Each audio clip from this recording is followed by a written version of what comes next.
Okay, what I want to talk about now is rafter layout. So you can use the platform to put your rafters together.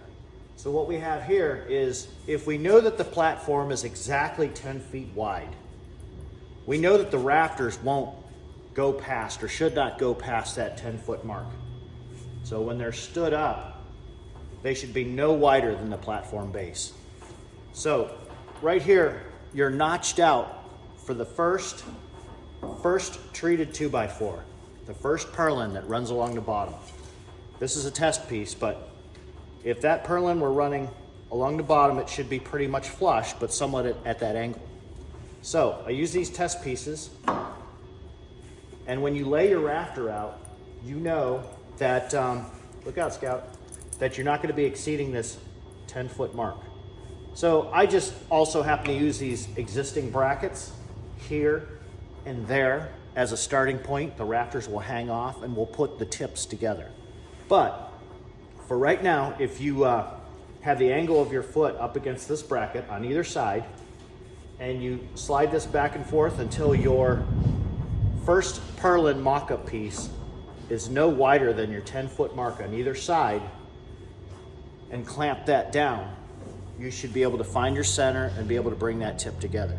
So if you do run out of clamps, you can just run a screw right through here, a temporary screw that you can pull back out. You'll have a tiny hole that's barely discernible once your rafters are up, but that's up to you. So no clamps, you can use screws to do this. I've used a couple 2x blocking down there to kind of hold the rafters at the same angle, because obviously these 2x8s are a little bit higher than the platform. So that should get your width. Let's go over to the other side now. Okay, so over here at the tip, you will bring these together at the center point, and they'll touch and they'll meet up. So wood moves, wood is imperfect. It changes depending on atmosphere, if it's inside, outside, laying on a cold concrete floor, it moves around it. So there might be some imperfections, but we got a pretty good seam here. So what I did here is, in order to find your center line, I used a thin ruler. You could use a stick or a piece of lumber.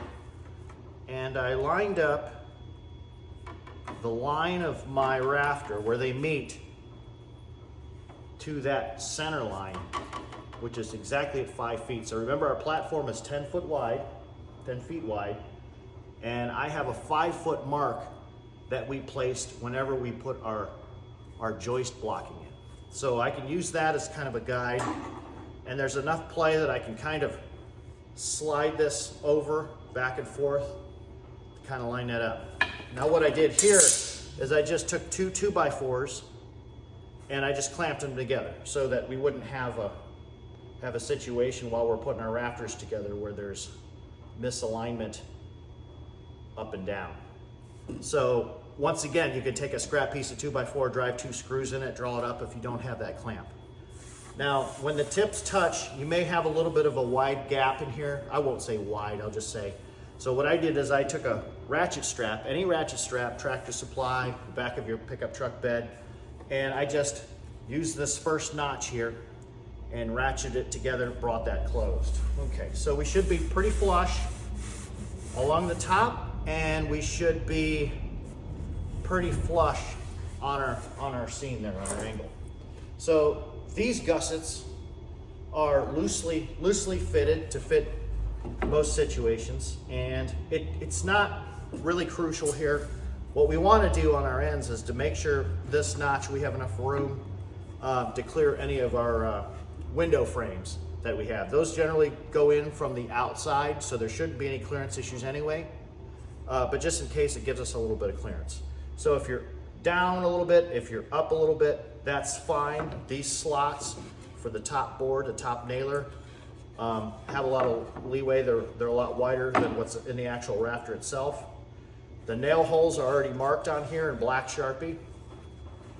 So what you don't want to do, as long as you don't block, if you can see this, if you're laying this down, if you don't interfere with that top rafter purlin slot, which is a 1x or a 3/4 inch board, if you don't interfere with that, if you lay this down to be able to clear that, you should be able to slide this pretty much anywhere you want. You can guide it to the top it's not real crucial once again.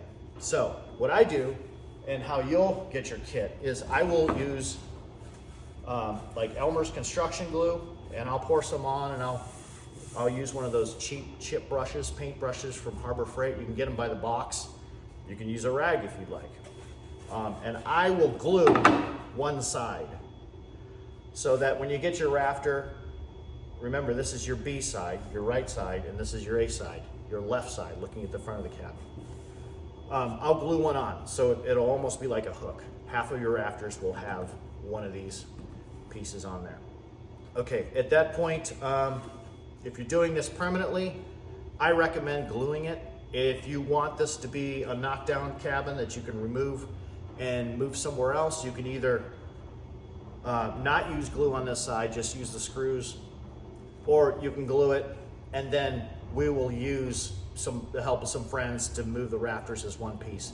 The thing is, the rafters are now 10 feet wide, so it presents a little bit more of a challenge if you're hauling them down the road, say on a trailer. So you would have to have them kind of diagonally so they don't hang over the edge at 10 feet. You would need a permit at that point.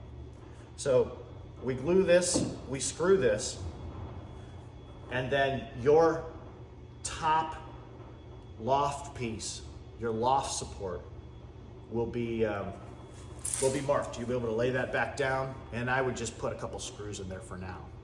So when you get more permanent, you can glue your rafter pieces on and put quite a few more screws in it.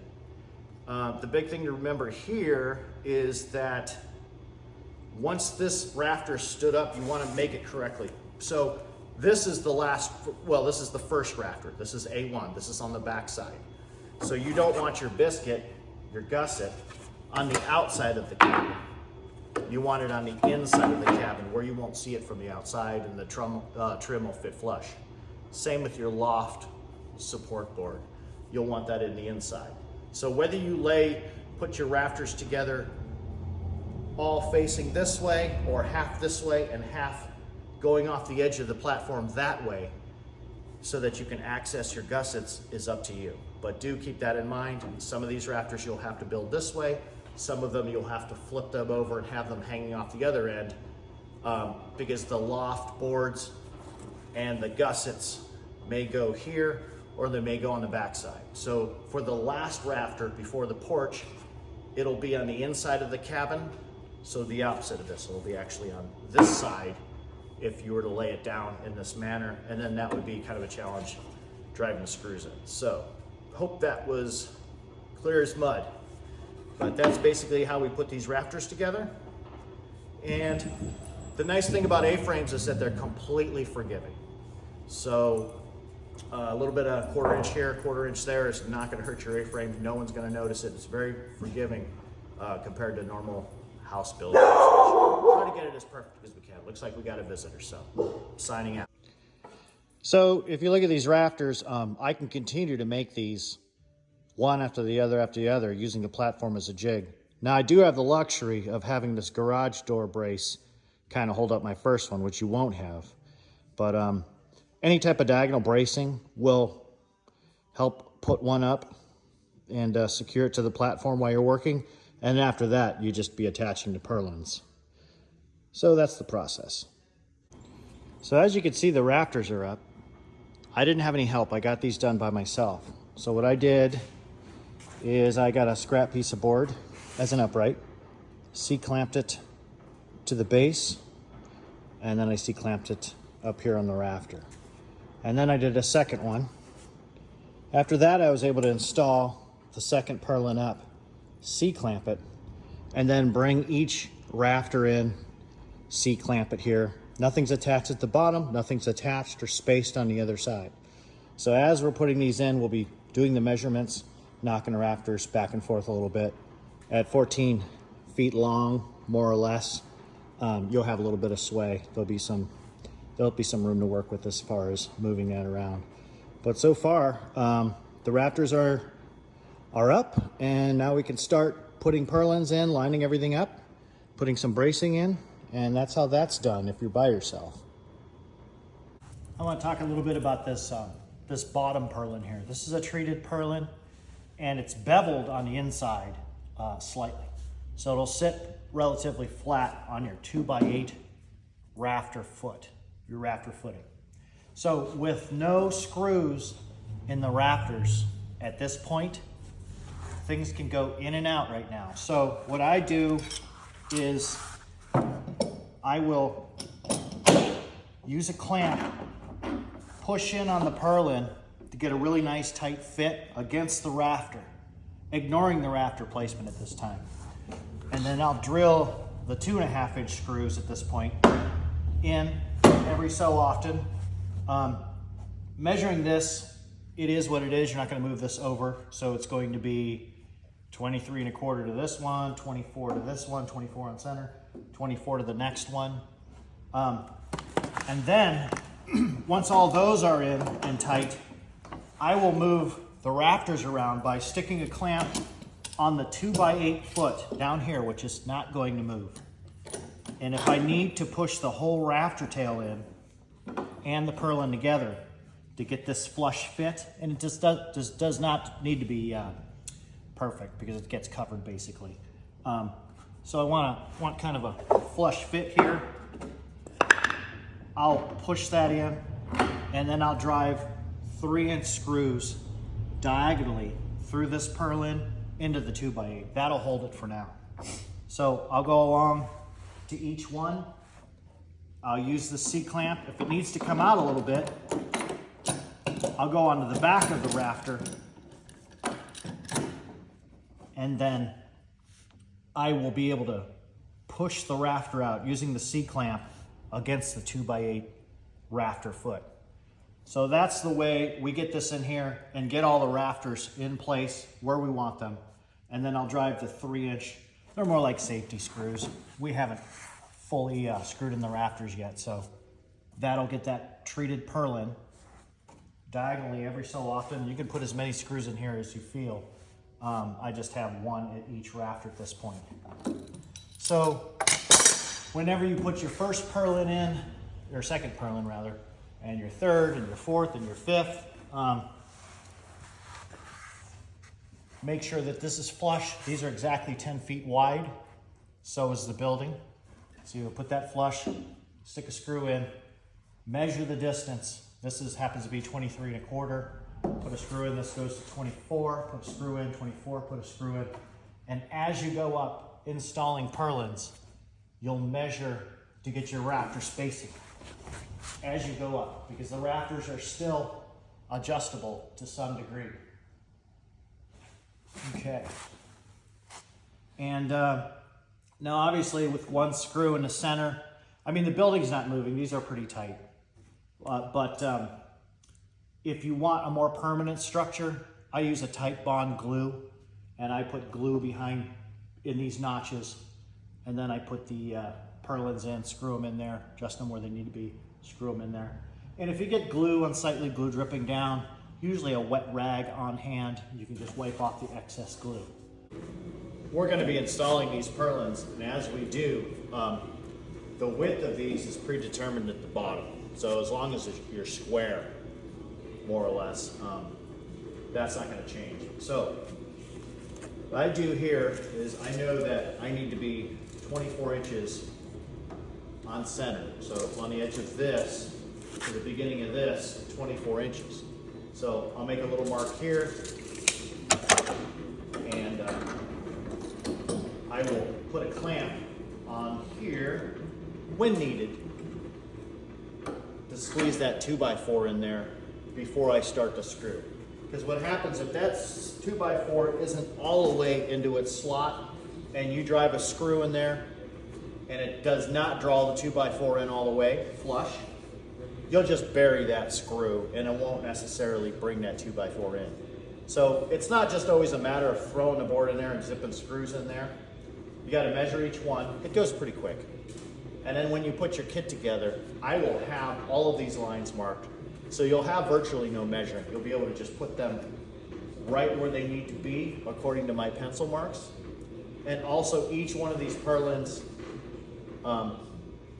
will be labeled exactly where they go. So, 1, 2, 3, 4, 5, 6, and so forth. with the B1 end, starting at the B1 end, and then all the holes along it. So, so yeah, so we'll just drive that in. And like I say, I don't go burying the head forever. You know, I don't go to China on these. I just kind of fit flush them. When we were a kid, we used to be told not to dig holes in the yard too far, because if we did, we would hit China. So, an old joke. Here, we went to the other side. I want to talk about a little bit here is squaring it. So, this isn't the final total squaring, but obviously, the more purlins you get at a point screwed in, the harder it will be to skew or unskew and make this building straight. So, I noticed that as I was moving along here, I was almost, I'd say about 1 inch out of square on this side. So what I need to do is move this building, skew it towards the right, just on this side. The other side was pretty square. I put a board in there as a reinforcement for now. I got a little bit of loft board work to do, so I don't necessarily want to screw a diagonal 2x4 to the inside just yet, because I'm still moving my rafters where they need to be in order to screw my purlins in. So I made a couple quick checks with a square. You know, like I said, things are a little imperfect. They're perfect now, but a little imperfect. So you might want to check, wood is imperfect, that is. You might want to check more than one opening. Kind of start sneaking in on your square. And what I did, I just wrapped a truck ratchet strap around the loft area and down here, and that brought me in. Now I can continue to screw my purlins in. So that's just a little talk about kind of squaring things up as we go. And there you have it. So I want to talk about these loft supports, so the second floor. By design, they are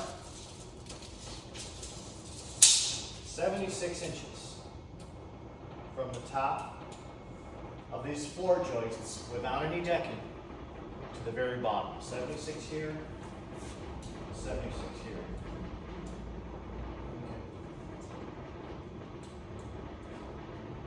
Okay. Now, they don't have to be perfect, but what you want to consider is when you walk into the cabin, you don't want the aesthetics to be such that you notice a crooked loft board. It'll drive you nuts. It drives me nuts. So when you have the rafters on the ground, I know scientifically, you know, a measurement is a measurement. It is nearly impossible to get them all in the right spot and perfectly level, perfect height. So what I'll do in the shop is I'll measure off real time and I'll drive a nail at the base. So when you do put these rafters together on the deck, when you use the deck as a jig, drive a nail in. It just needs to be barely in. And then guide the loft joist right on top of the nail.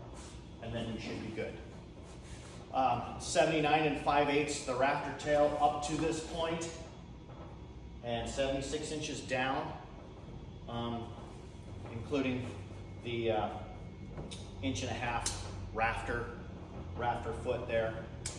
You'll measure that while it's jigged up. You'll think you'll have it perfect. You'll put the rafter up. It'll be off. It'll just invariably be off. So once I get these real time built in the shop like this, you won't have any issues. Do look for the nail, not necessarily the pencil mark, but the nail. Drive a nail in there. Set that loft on there. Put a couple clamps on there. Screw it in. From the side to side, obviously you don't want this bevel to go out past the rafter on either side. And then in some rare cases you might have to spread the rafter a little bit if there's any twist. But then you can go down, I'll hop on the sill of the truck and I'll slide down and make sure that we're pretty good. You can also take a board like one of your 2x4s you haven't installed yet. You can kind of guide here and see, this is just demo. That's just a temporary brace for the porch. But you can see exactly what's high and what's low. Your deck boards up top are pretty forgiving, but yet we want to get it close. So that's the process there. Just look for that small nail divot, drive a nail in there, maybe 1/2 inch, just enough so that when you're done with the nail, you can wiggle it, pull it right out.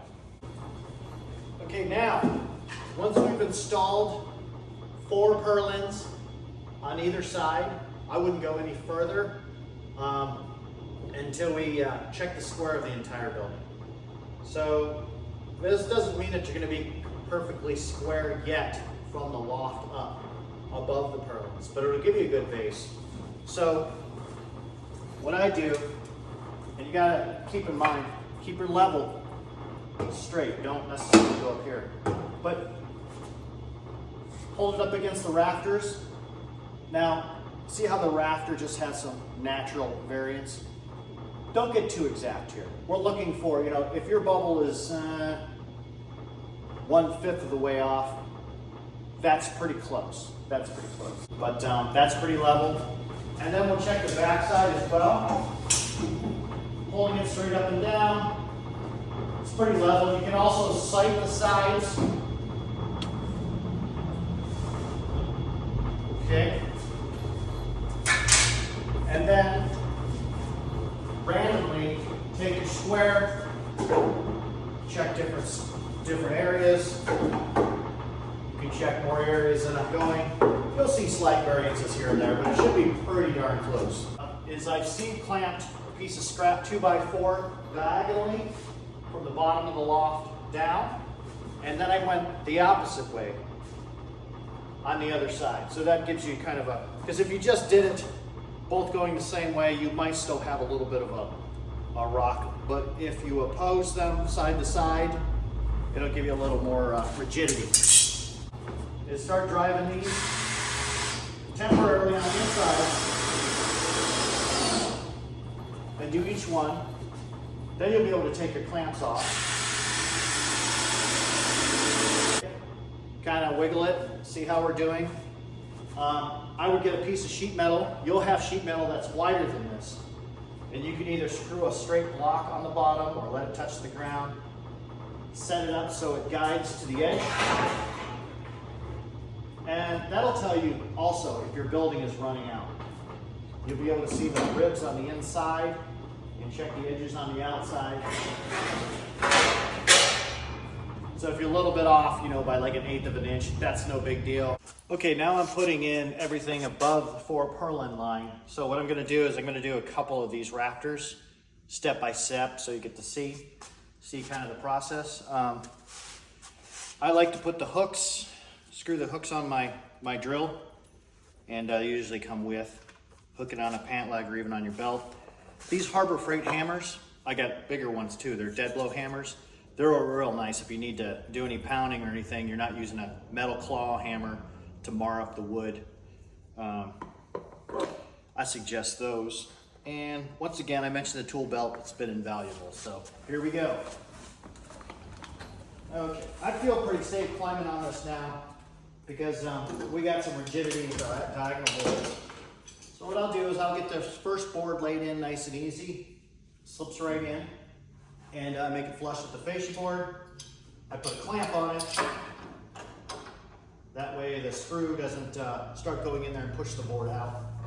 I usually go to the bottom or I go to the top.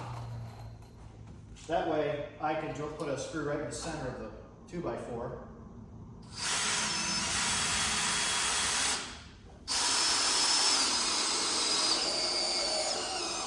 I just countersink the head. I don't bury the heads too much. Really no need to bury the head into that, so I'm fine. I'll triple check the square, see how I'm doing. I'm a little bit out, but I'll catch that on the next one. So I might actually do that right now. So this one here, I'll go so I can see.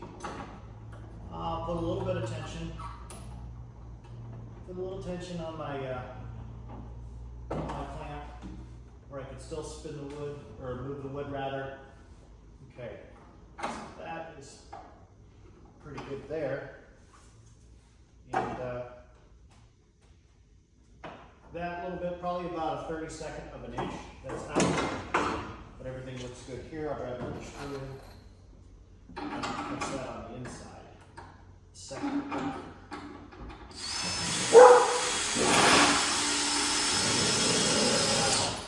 Looks like we might have a visitor. I'll take that off. Now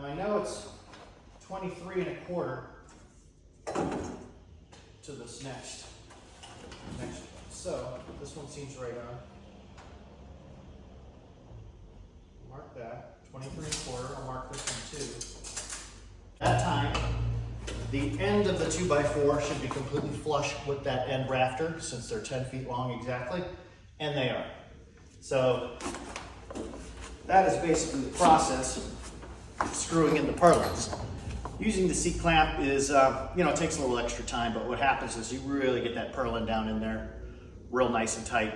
And if you're gluing these as you go, I use a tight bond glue with a chip brush. I think I mentioned that before on the rafter gussets. And I'll tell you what, glue makes all the difference. As far as anti-creaking, wind noise, and any of that, it really makes for a tight structure. So I highly recommend gluing it if it's going to be permanent and you're not going to move this again. Okay, now we're completely framed up. This is 100% framed. We have the 1x nailing strip at the very, very top. That'll be for the clear type of siding, the skylights. And we just have a temporary brace right here on the front fascia. That'll be the porch area that gets removed. And what I did here is I routed in these stainless reinforcement strips, and if you look close, you'll see how they're screwed in and they're opposing from side to side. So the other side runs that way. So they're stainless stiffeners, and they'll just add a little bit more rigidity